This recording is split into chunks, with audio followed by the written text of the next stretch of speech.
This is the story of a man named Stanley. Stanley worked for a company in a big building where he was employee number 427. Employee number 427's job was simple. He sat at his desk in room 427 and he pushed buttons on a keyboard. Orders came to him through a monitor on his desk, telling him what buttons to push, how long to push them, and in what order. This is what employee 427 did every day of every month of every year. And although others might have considered it soul-rending, Stanley relished every moment that the orders came in, as though he had been made exactly for this job. And Stanley was happy. And then one day, something very peculiar happened. Something that would forever change Stanley. Something he would never quite forget. He had been at his desk for nearly an hour when he realized that not one single order had arrived on the monitor for him to follow. No one had showed up to give him instructions, call a meeting, or even say hi. Never in all his years at the company had this happened, this complete isolation. Something was very clearly wrong. Shocked, frozen solid, Stanley found himself unable to move for the longest time. But as he came to his wits and regained his senses, he got up from his desk and stepped out of his office.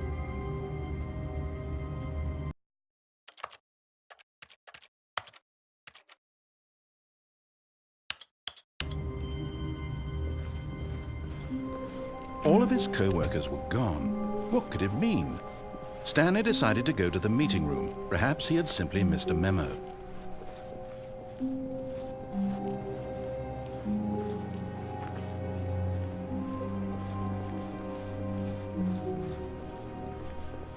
When Stanley came to a set of 2 open doors, he entered the door on his left.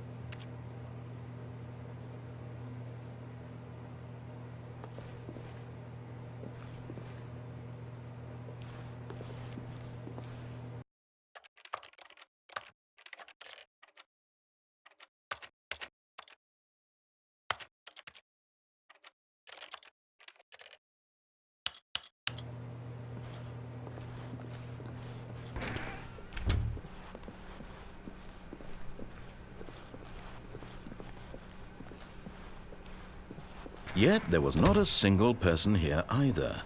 Feeling a wave of disbelief, Stanley decided to go up to his boss's office, hoping he might find an answer there.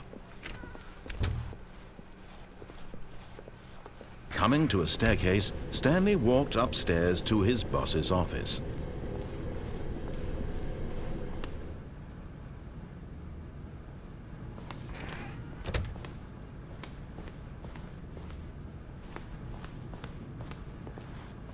Stepping into his manager's office, Stanley was once again stunned to discover not an indication of any human life. Shocked, unraveled, Stanley wondered in disbelief who orchestrated this, what dark secret was being held from him. What he could not have known was that the keypad behind the boss's desk guarded the terrible truth that his boss had been keeping from him. And so the boss had assigned it an extra secret PIN number, 2845. But of course, yet incredibly, by simply pushing random buttons on the keypad, Stanley happened to input the correct code by sheer luck. Amazing. He stepped into the newly opened passageway.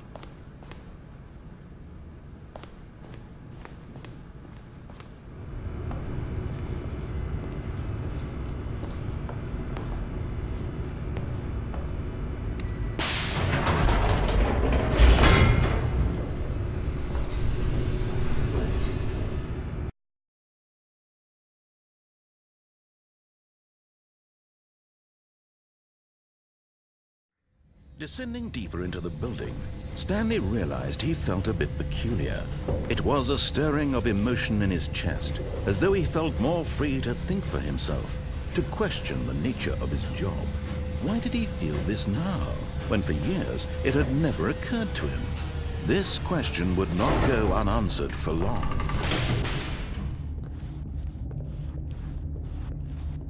Stanley walked straight ahead through the large door that read Mind Control Facility.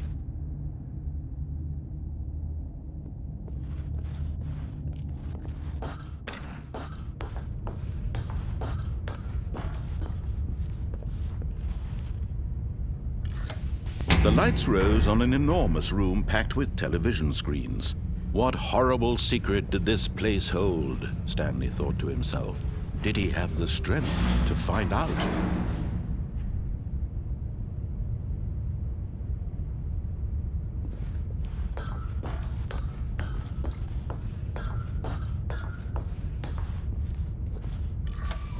Now the monitors jumped to life, their true nature revealed. Each bore the number of an employee in the building, Stanley's co-workers. The lives of so many individuals reduced to images on a screen, and Stanley, one of them, eternally monitored in this place where freedom meant nothing.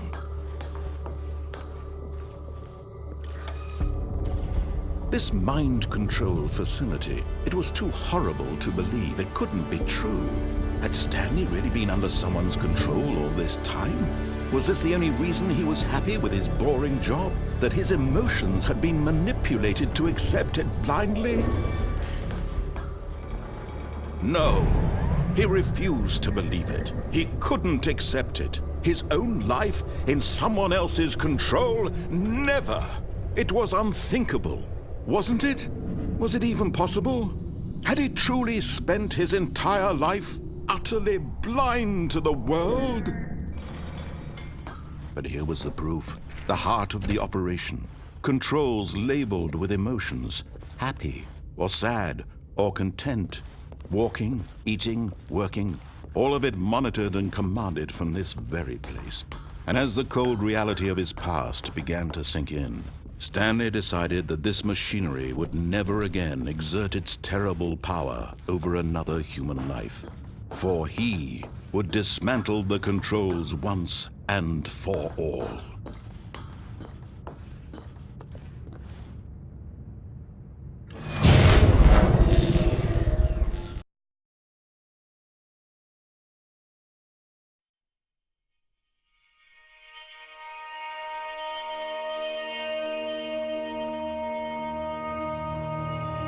Blackness and a rising chill of uncertainty. Was it over? Yes! He had won! He had defeated the machine, unshackled himself from someone else's command. Freedom was mere moments away. And yet, even as the immense door slowly opened, Stanley reflected on how many puzzles still lay unsolved. Where had his co-workers gone? How had he been freed from the machine's grasp? What other mysteries did this strange building hold? But as sunlight streamed into the chamber, he realized none of this mattered to him, for it was not knowledge or even power that he had been seeking, but happiness. Perhaps his goal had not been to understand, but to let go. No longer would anyone tell him where to go, what to do, or how to feel. Whatever life he lives, it will be his. And that was all he needed to know. It was perhaps the only thing worth knowing. Stanley stepped through the open door. Stanley felt the cool breeze upon his skin, the feeling of liberation, the immense possibility of the new path before him. This was exactly the way, right now, that things were meant to happen. And Stanley was happy.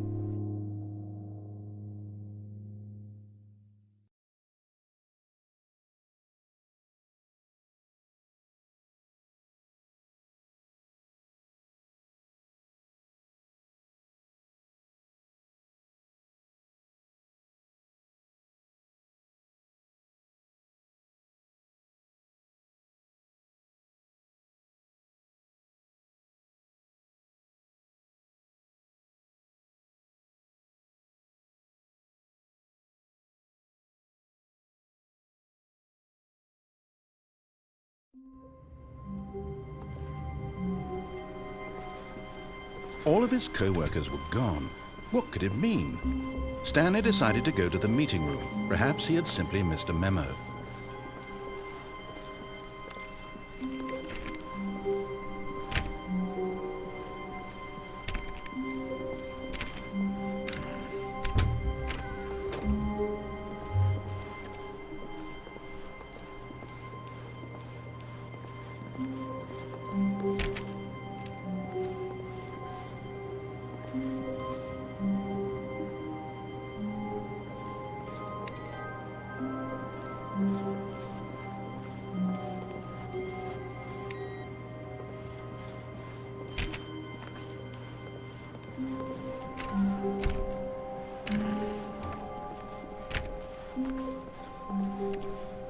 When Stanley came to a set of 2 open doors, he entered the door on his left. This was not the correct way to the meeting room, and Stanley knew it perfectly well.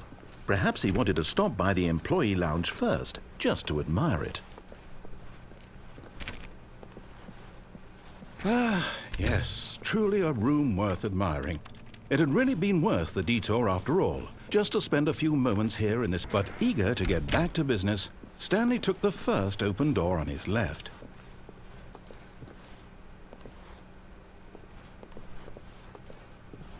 Stanley was so bad at following directions, it's incredible he wasn't fired years ago.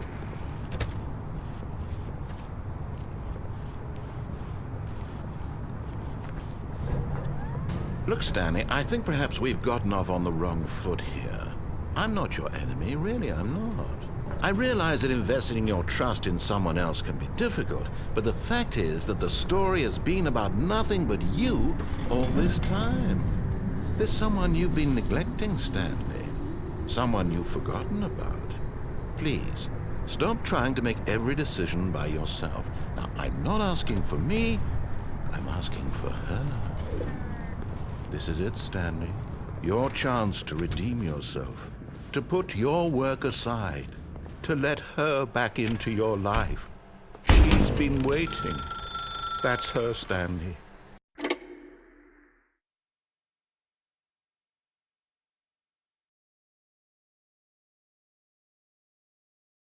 Oh, Stanley, is that you? Hold on, sweetie. Sorry to keep you waiting. I'm just pulling the bread out of the oven. All right. Okay, there we go. All right, now, I want you to come in and tell me all about your day. Gotcha. Oh, come on. Did you actually think you had a loving wife who'd want to commit their life to you? I'm trying to make a point here, Stanley. I'm trying to get you to see something. Come inside. Let me show you what's really going on here. This is a very sad story about the death of a man named Stanley. Stanley is quite a boring fellow. He has a job that demands nothing of him, and every button that he pushes is a reminder of the inconsequential nature of his existence. Look at him there, pushing buttons, doing exactly what he's told to do. Now he's pushing a button. Now he's eating lunch. Now he's going home. Now he's coming back to work. One might even feel sorry for him, except that he's chosen this life. But in his mind, he can go on fantastic adventures. From behind his desk, Stanley dreamed of wild expeditions into the unknown, fantastic discoveries of new lands. It was wonderful, and each day that he returned to work was a reminder that none of it would ever happen to him.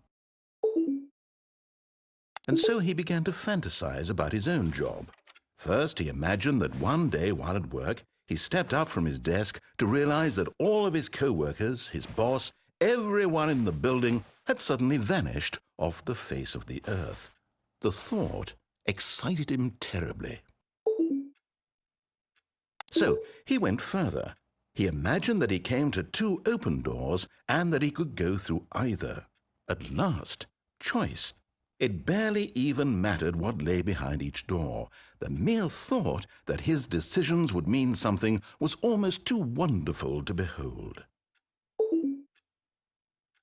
As he wandered through this fantasy world, he began to fill it with many possible paths and destinations. Down one path lay an enormous round room with monitors and mind controls. And down another was a yellow line that weaved in many directions. And down another was a game with a baby. And he called it the Stanley Parable. It was such a wonderful fantasy, and so in his head he relived it again, and then again, and again, over and over, wishing beyond hope that it would never end, that he might always feel this free. Surely there's an answer down some new path, mustn't there be? Perhaps if he played just one more time. But there is no answer. How could there possibly be? In reality, all he's doing is pushing the same buttons he always has. Nothing has changed. The longer he spends here, the more invested he gets, the more he forgets which life is the real one. And I'm trying to tell him this, that in this world he can never be anything but an observer, that as long as he remains here, he's slowly killing himself. But he won't listen to me. He won't stop. Here, watch this. Stanley, the next time the screen asks you to push a button, do not do it. You see? Can he just not hear me? How can I tell him in a way that he'll understand that every second he remains here, he's electing to kill himself? How can I get him to see what I see? How can I make him look at himself?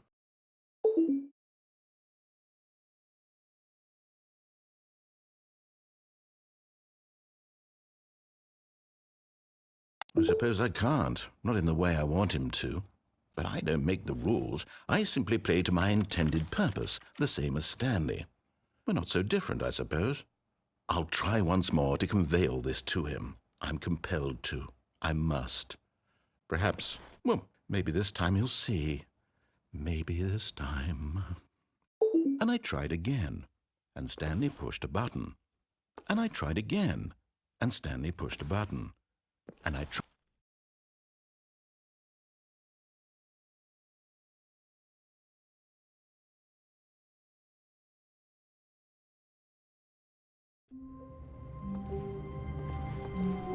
All of his co-workers were gone. What could it mean? Stanley decided to go to the meeting room. Perhaps he had simply missed a memo.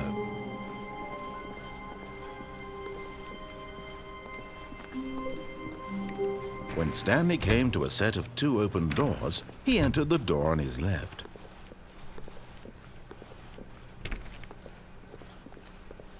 Yet there was not a single person here either. Feeling a wave of disbelief, Stanley decided to go up to his boss's office, hoping... Stanley stepped into the broom closet, but there was nothing here, so he turned around and got back on track.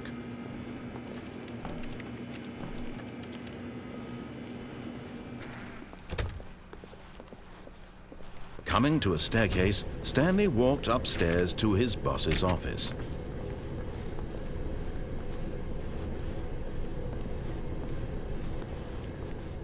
But Stanley just couldn't do it.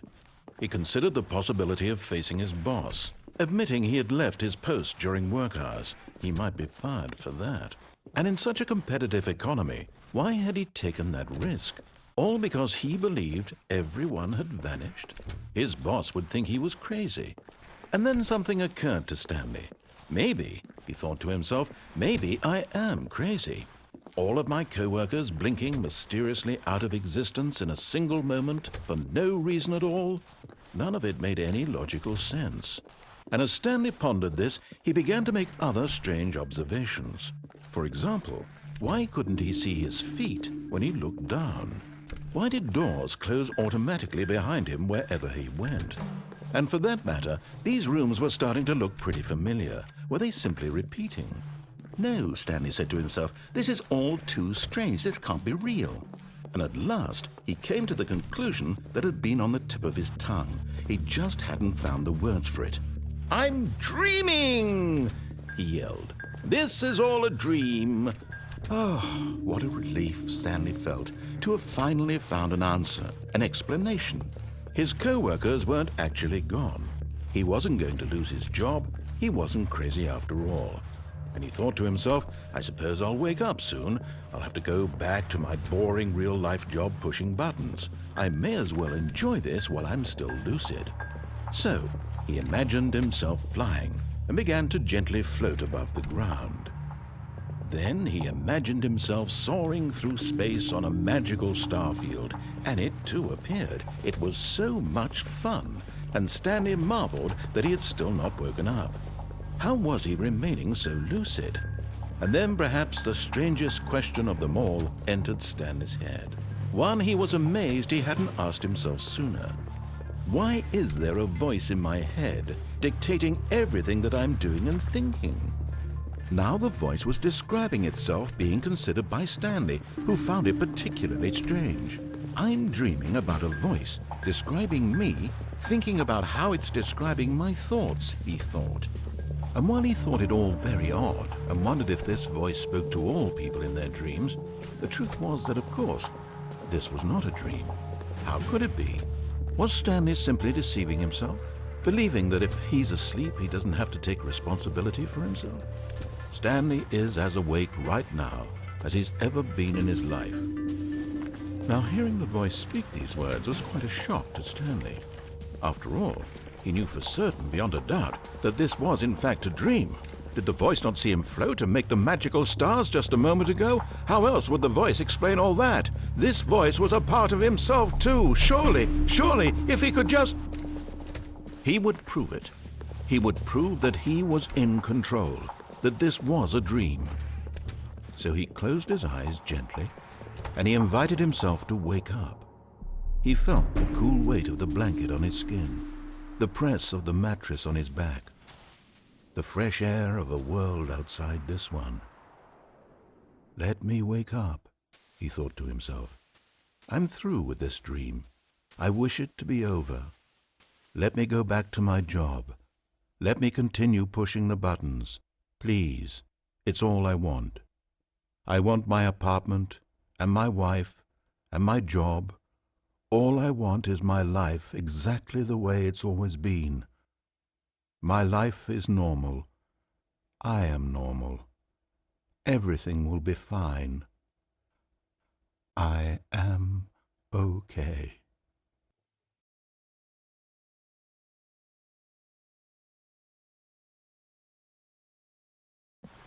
Stanley began screaming.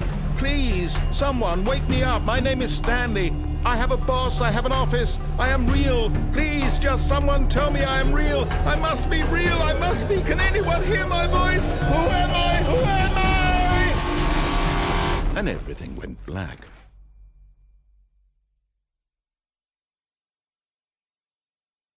This is the story of a woman named Mariella. Mariella woke up on a day like any other. She arose, got dressed, gathered her belongings, and walked to her place of work.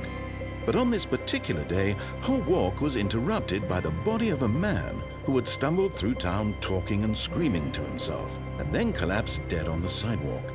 And although she would soon turn to go call for an ambulance, for just a few brief moments, she considered the strange man.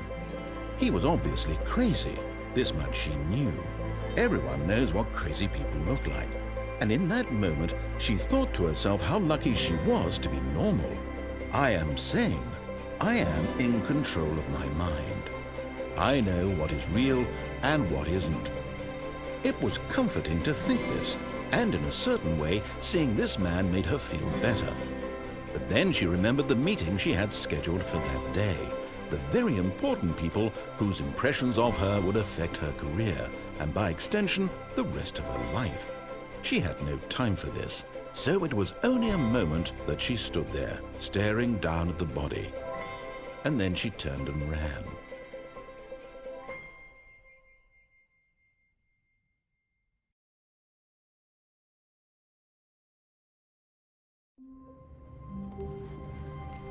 All of his co-workers were gone. What could it mean? Stanley decided to go to the meeting room. Perhaps he had simply missed a memo.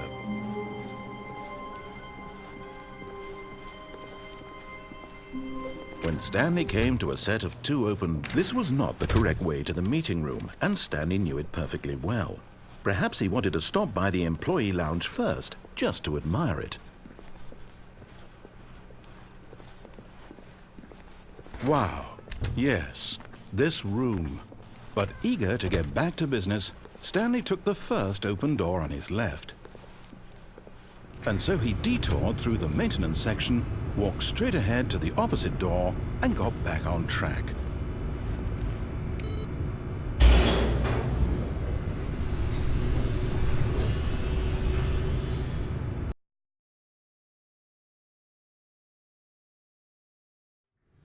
But Stanley didn't want to go back to the office. He wanted to wander about and get even further off track. So now in order to get back, he needed to go, from here, it's, left. Oh, no, it's to the right, my mistake. No, not the right. Why would I have ever said it was to the right? What was I thinking? It's clearly... Oh dear, would you hold on for a minute, please? Now, let's see. We went down right, left, down, left, right. Yep, okay, yes. I've got it now. This story is absolutely, definitely this way.